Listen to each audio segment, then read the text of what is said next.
Good morning, everybody. I'm Dr. Jyoti Patel. I'm triple boarded in internal medicine, pediatrics, and integrative medicine. And this morning, my topic is on cognitive health, so brain health. So welcome.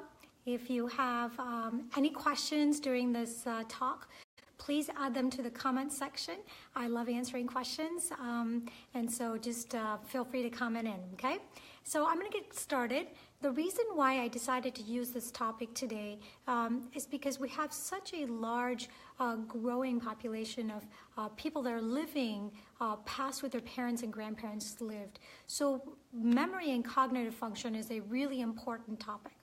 So when we talk about dementia or memory loss, loss of focus, attention, cognition, people always ask me about the definition. They're always worried about Alzheimer's disease. And there's so much more to brain function than Alzheimer's disease. When we talk about dementia, it could be age-related, it could be trauma-related if you've had a head injury in the past. It could be related to substance abuse or alcohol. It can be due to stroke or vascular changes in the brain, so blocked arteries. There are so many reasons for why people might suffer from memory loss. There's also neurodegenerative diseases like Parkinson's disease, and then of course you have your Alzheimer's disease. So let's talk a little bit about Alzheimer's disease because people have specific questions about that when they ask me if they start to notice memory loss if they have it. It can be genetic. So there's a blood test for Alzheimer's disease called an ApoE4. Not always suggestive, but if you have a positive result, you might need to work on this problem a little bit harder than the rest of your friends. There's also a brain scan that you can do, a PET scan or a SPECT scan that can tell us if there's changes that are similar to what we would see in Alzheimer's disease. So there's a couple of tests that can distinguish Alzheimer's disease from other types of dementia.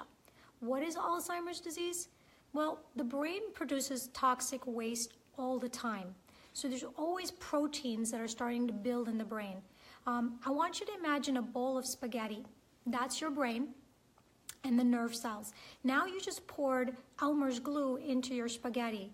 That's basically Alzheimer's disease. You have these plaques, these proteins that start to mat the neurons together, which causes them to clump, and that causes inflammation. Your immune system causes the inflammation and then causes destruction of those nerve cells, causing memory loss. There's also another protein in the brain called the tau protein. Think of it as a detangler for your hair. It keeps the nerves from matting together. There's a dysfunction in the tau proteins, and that causes the nerve cells to mat together. That's basically Alzheimer's disease. So when we look at the brain, we want to make sure that we're doing the right thing to decrease oxidative stress, which is inflammation in the brain. So today's talk is going to talk about how we can decrease inflammation through food as medicine, through supplements, through herbs, through stress reduction, through exercise, all the things that you guys already know, right? Okay, great. So let's get started. So first thing people say is there anything that is actually harming my brain? Are there toxins in the environment that I need to be aware of that might be causing neurotoxicity? Absolutely. So we talked about it last week, how there's so many chemicals in our food system. One of the biggest neurotoxins out there is a product called glyphosate. If you've not heard of glyphosate, it's an herbicide or an insecticide, and 270 pounds of glyphosate are sprayed on our crops in the United States annually.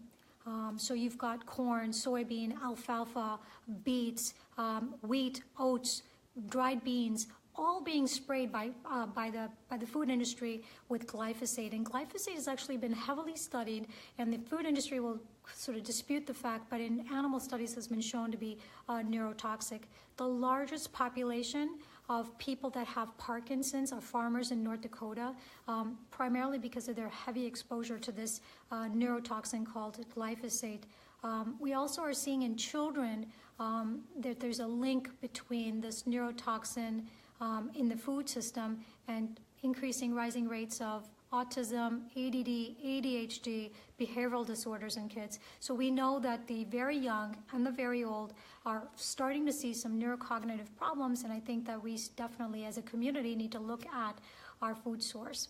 So basically, I'll tell you the top 3 things to do to help avoid getting glyphosate consumption. First is go to the EWG, which is the environmentalwatchgroup.org. They have a list called the Dirty Dozen. These are the 12 most heavily sprayed fruits and vegetables out there. So things like strawberries, spinach, apples, potatoes, celery, bell peppers. These are heavily sprayed with pesticides. So try to find organic when you're buying the Dirty Dozen. So that's one thing that you could do. Second is mercury. Mercury is also a neurotoxin.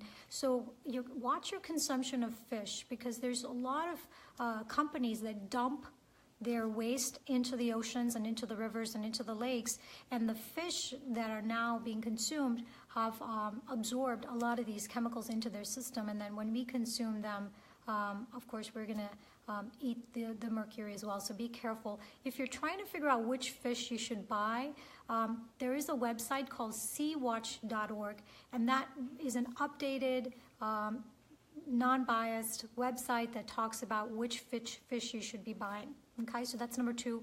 And number 3 is try to eat whole foods as much as possible. I say this every time. I know you're probably sick of it, but whole foods means not refined, highly processed food. So if you've got prepackaged food, you've got crackers, you've got snack foods, you've got bread and donuts and muffins and bagels, and breakfast cereals are huge. These are all going to be sprayed heavily with glyphosate and then pesticides, and this grain can be, of course, affecting your cognitive function. The last thing I want to mention about that is animals. I mentioned it last week, how animals are being fed the corn and soybean that's produced in this way. And so when they consume corn and soybean that's sprayed with glyphosate, their systems are also affected by it. And then when you eat the meat that comes from those animals, that can actually cause you to have the same effects of the organophosphates that can cause damage to the brain. Okay? So if you have any questions about environmental toxins or glyphosate or how it affects the brain, please don't hesitate to make comments. As we're talking about food, so you say to me, well, gosh, this is so scary. What should I eat? Well, there was one particular diet plan that was number 5 in the U.S. reports for healthy diets for the brain. And it was called the MIND diet, M-I-N-D. So if you're interested in foods that can help with your brain, I will advise you to look up the MIND diet.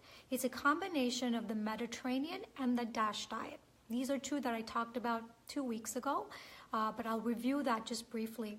So the MIND diet, there was a big grant, about $14 million, given to Rush University in Chicago.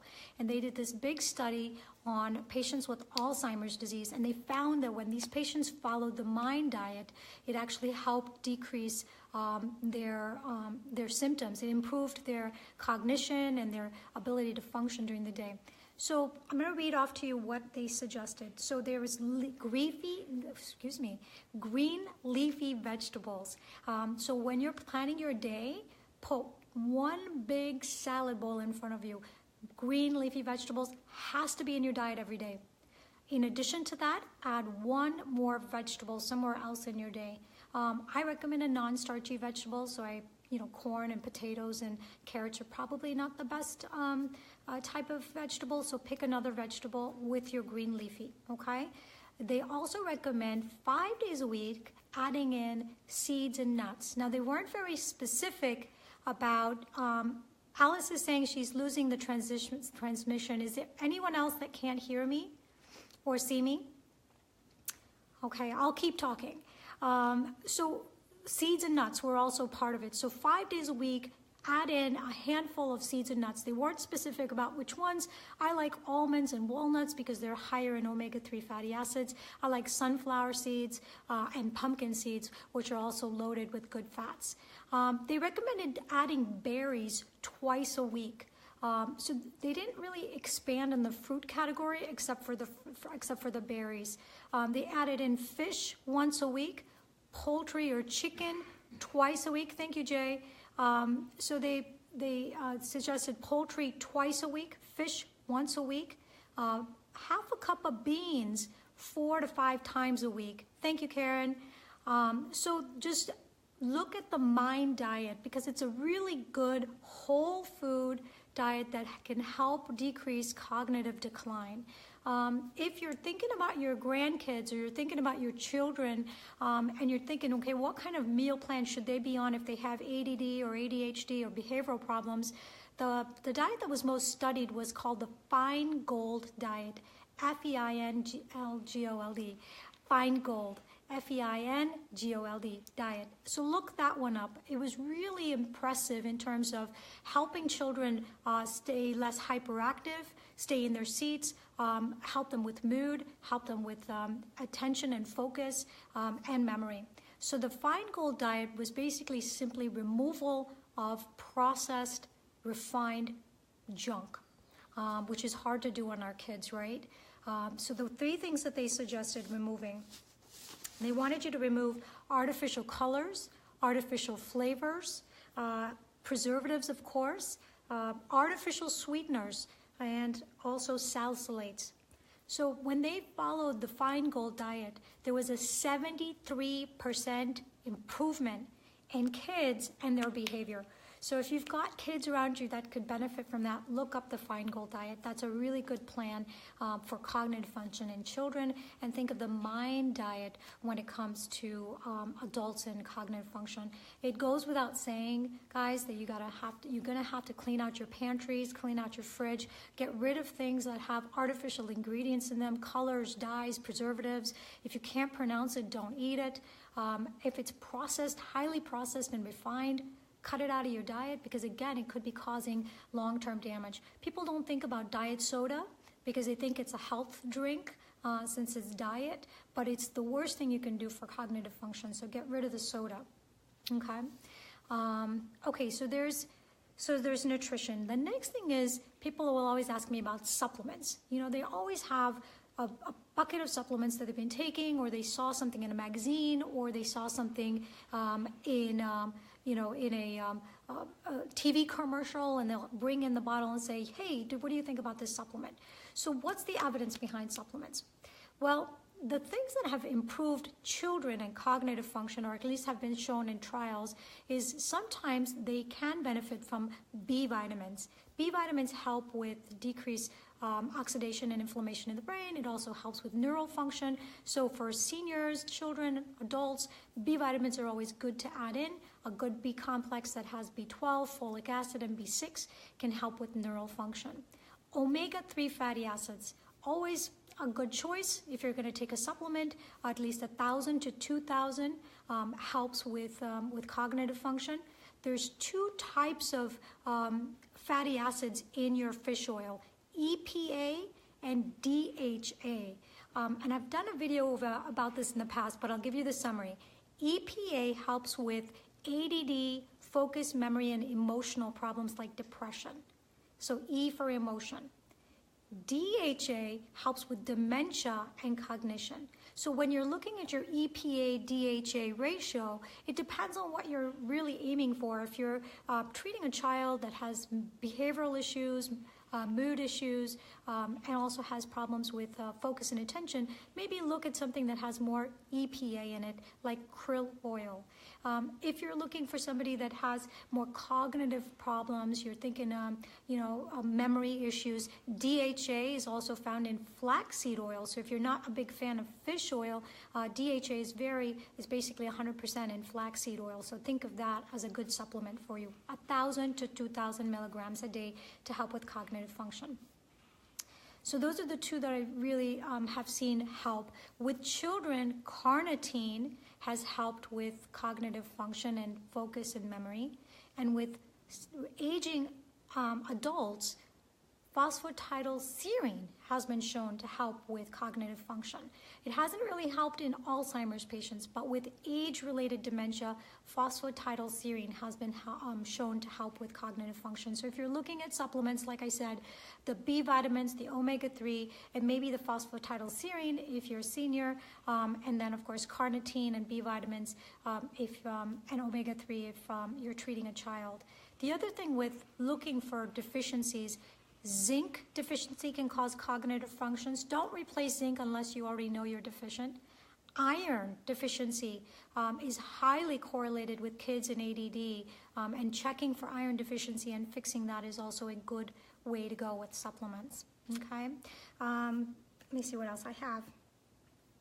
So, okay, the ones that people ask about, ginkgo and ginseng, those two mixed reviews on the studies. They didn't quite show that ginseng and ginkgo had consistent studies on all the studies, so be careful. Also, if you're on medications like warfarin, or you're taking blood thinners, or you have thin blood, you may want to be careful about ginkgo. There are some potential drug interactions and side effects with ginkgo, so always check with your provider if you decide to take ginkgo. Bacopa. There's a large amount of studies going on with Bacopa, which is an Ayurvedic remedy for children in ADD, and also rhodiola in children with focus issues and attention issues.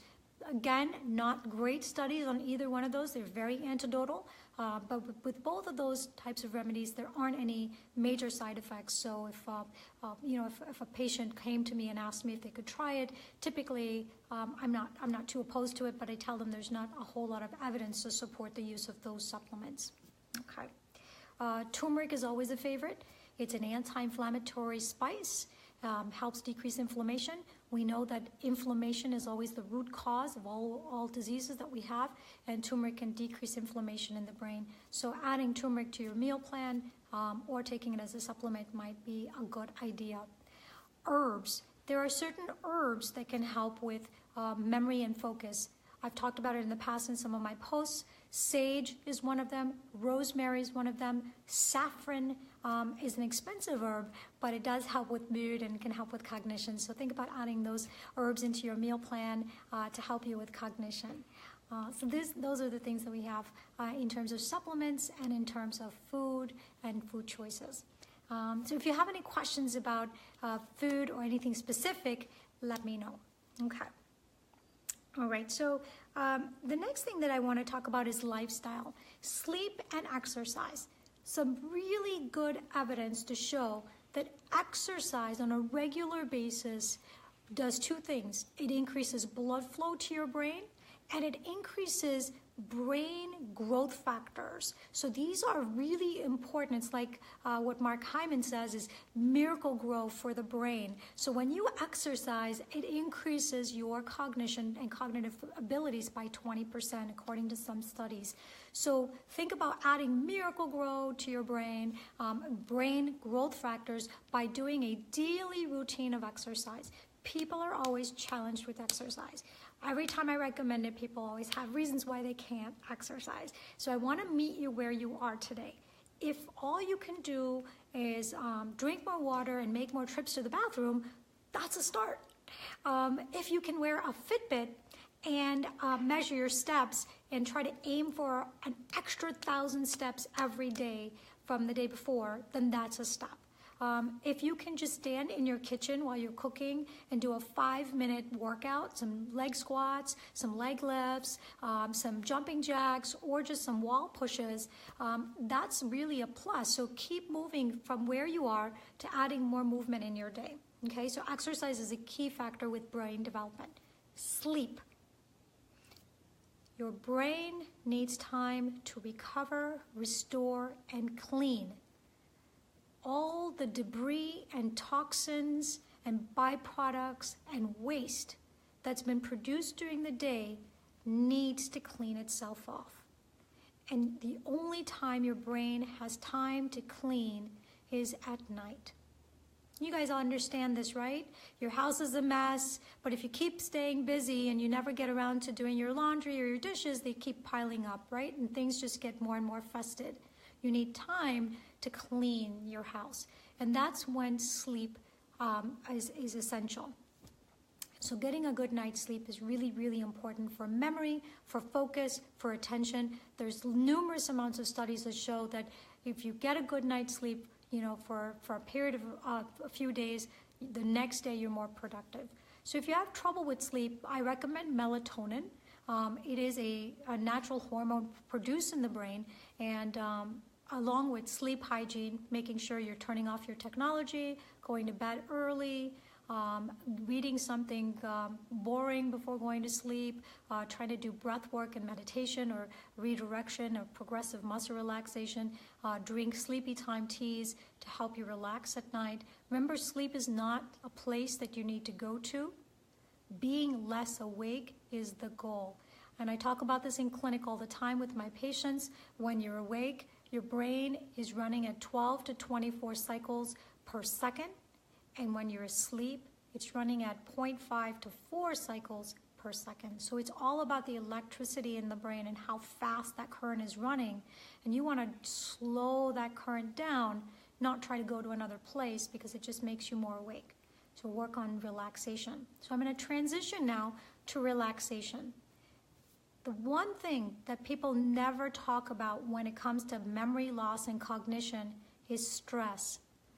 I feel that stress is the most important factor when it comes to the brain.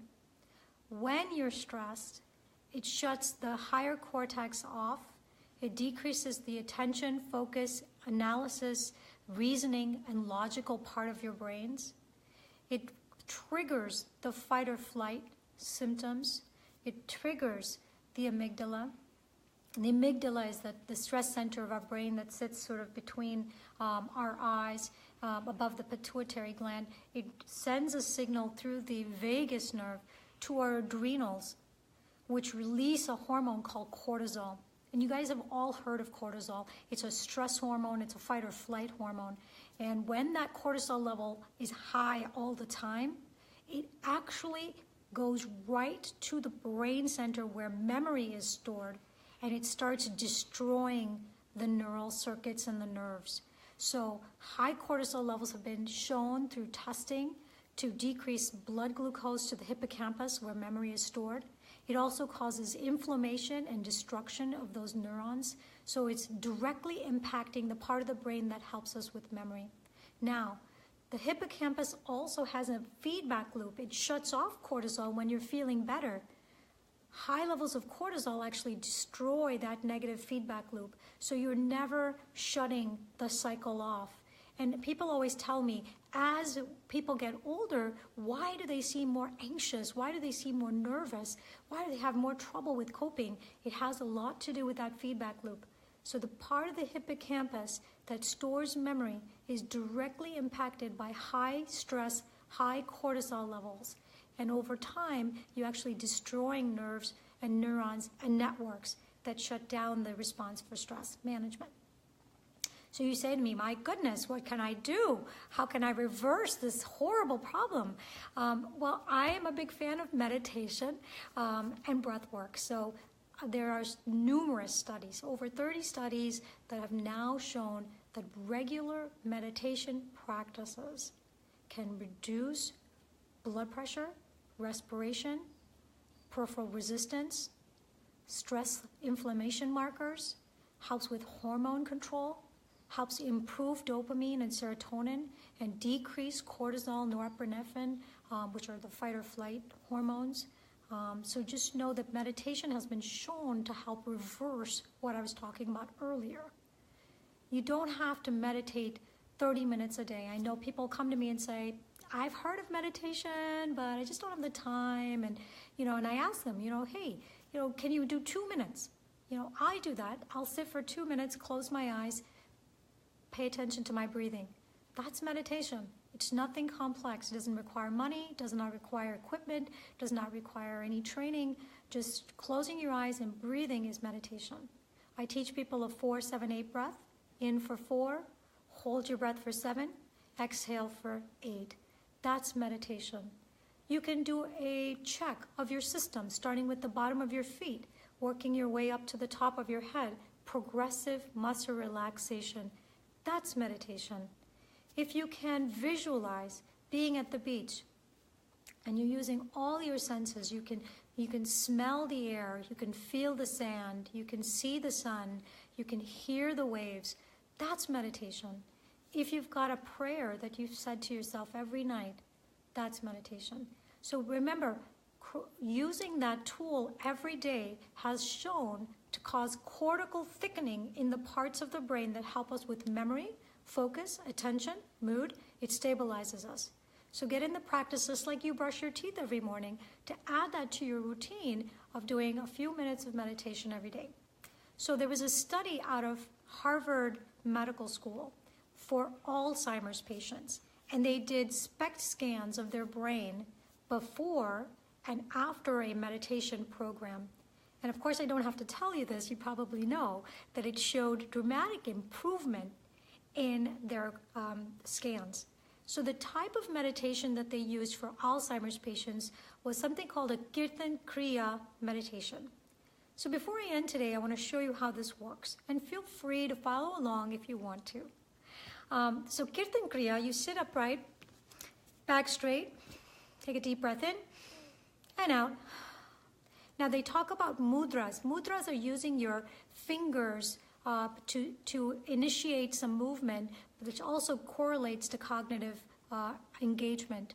Also, they talk about using primal tones with your mouth, and that there's a lot of acupressure points on your tongue and the roof of your mouth, and it activates those acupressure points. So it also translates to using parts of the brain that help us with memory. It's actually the first part of the brain that gets destroyed with Alzheimer's disease. That's where this actually can help.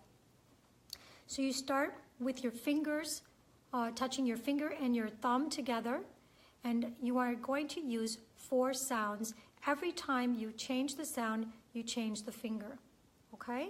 So it's sa, ta, na, ma.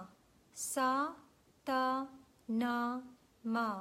Sa, ta, na, ma. You do this 4 movements for 2 minutes out loud, then you do it 2 minutes in a whisper. Sa, ta, na, ma. Sa, ta, na, ma.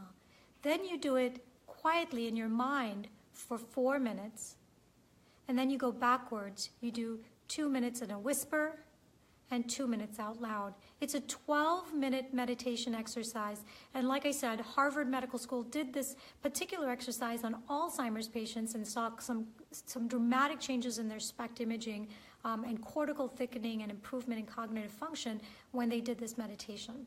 So I encourage you to try any type of meditation, really. Get into stress reduction, get into breath work, incorporate it into your daily activities, just like brushing your teeth. We started that when we were kids. It's part of our routine. We don't even think about it, and that's what I want you to think about when we're doing breath work and meditation. So just to recap everything that I've said, we talked about neurotoxins in our environment, certain resources that you can use to help clean up your diet. We talked about 2 specific diets that help with mood, like Mind and the Fine Gold. We talked about supplements that I recommend and food and nutritional additives that can help with the cognitive function, how sleep and exercise are really important, and last but not least, how stress and stress reduction can help with cognitive function and mood. So that's all I have for today. Hopefully you guys got something out of it. Next Saturday, I would really like to talk about heart disease. Heart disease is the #1 cause of death in the United States, and a lot of us know people that have had heart attacks or had strokes or had vascular disease. So I do want to address how to help naturally reverse heart disease. They always talk about the fact that heart disease is present, but nobody talks about reversal. So next Saturday at 10 o'clock, we're going to talk about reversing heart disease. If anybody has any questions, I know I talked a lot this morning. Please don't hesitate to add them in the comments. I'm more than happy to answer them after I finish my live. Have a great day, and I'll see you next week.